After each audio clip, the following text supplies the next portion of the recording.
So last week was the World Golf Fitness Summit in Orlando, Florida, and it was hosted by TPI, Titleist Performance Institute, and they really are just establishing a new industry over there. TPI, what they've done is just outstanding for promoting golf fitness, for elevating the whole field. They're really bringing together some of the top minds in the business. I want to give some shout outs to some people. I didn't get to go. I hope to go in 2 years because that's a major interest of mine. Not really as a practitioner myself, but just as a student. You had some of the top minds in golf fitness, golf biomechanics speaking. And I just want to give a couple shout outs. Here we go.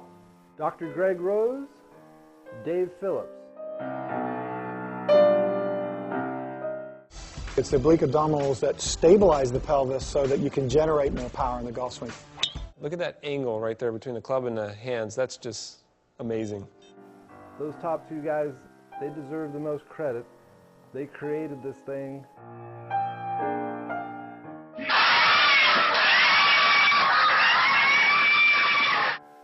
So besides Dr. Greg Rose and Dave Phillips, I want to give big props to Ben Shear, Jeff Banasak,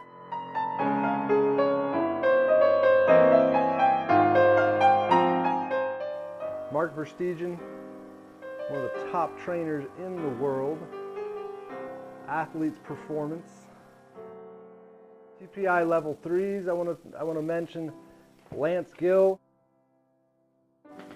Jason Glass, Ryan Chrysler, Milo Bryant. We're going to do this in real time, so grab a stopwatch. Sean Cochran, Sean Foley. Best tip I ever received was basically not to do anything at the expense of balance. Gray Cook. Just about anywhere you go, Gray Cook is the smartest guy in the room. We are starting to be able to predict who gets injured and who doesn't get injured. It's got nothing to do with how strong or fast or even flexible you are in many cases. It's how does your body line up and how can you move within your own dimensions. Janet Alexander. Mike Bennett, Andy Plummer. Hi, I'm Mike Bennett, and I'm Andy Plummer. Craig Davies. Dr. Harry Sesa. Dr. Mike Voigt. There's another 20 names to be added to that. It was an incredible event, so I heard.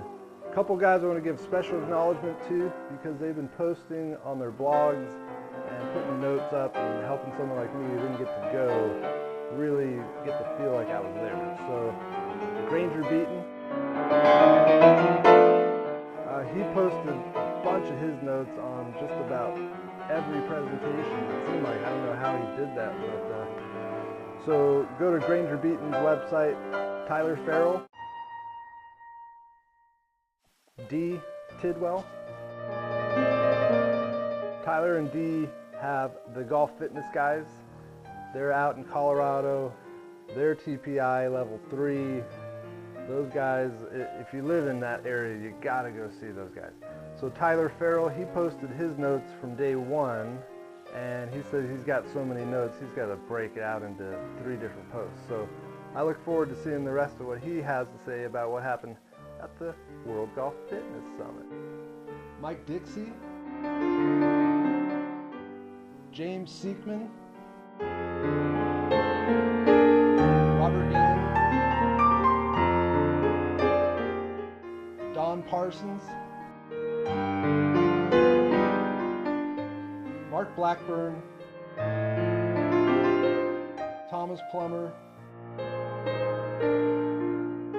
Hoping to go the next time they have this in 2 years.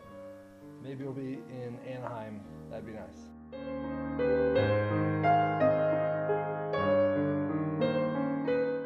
Golf fitness to me is about movement. How well can you move? Because golf is a motor skill, and so it requires you to be able to move as well as you possibly can, under control, in balance, having strength in awkward positions. It's not about bodybuilding type muscle or powerlifting type strength or Olympic lifting type explosiveness. It's about being good enough in your joint mobility, in your strength, in your lower body stability, in your core stability.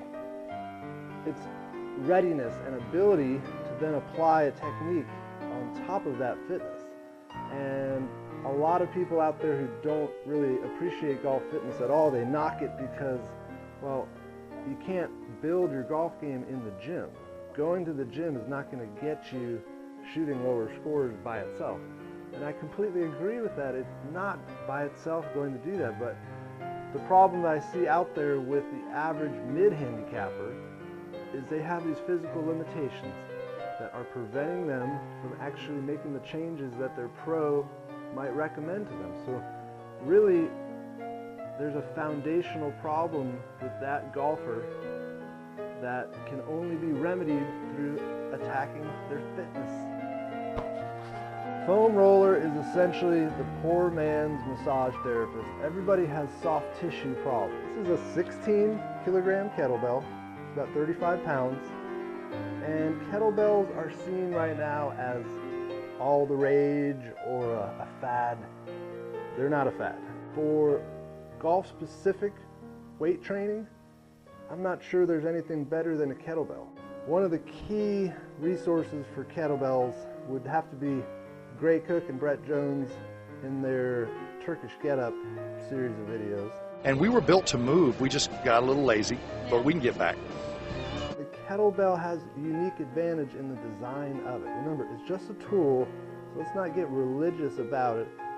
But what the kettlebell does is have the offset center of gravity.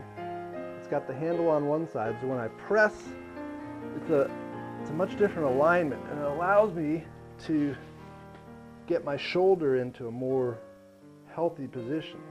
Compared to holding a barbell, you don't have the freedom that you have when you hold this, which I don't even have to grip it with my hand. I could just hold my fingers open and I still have it, just it's resting on my bone structure.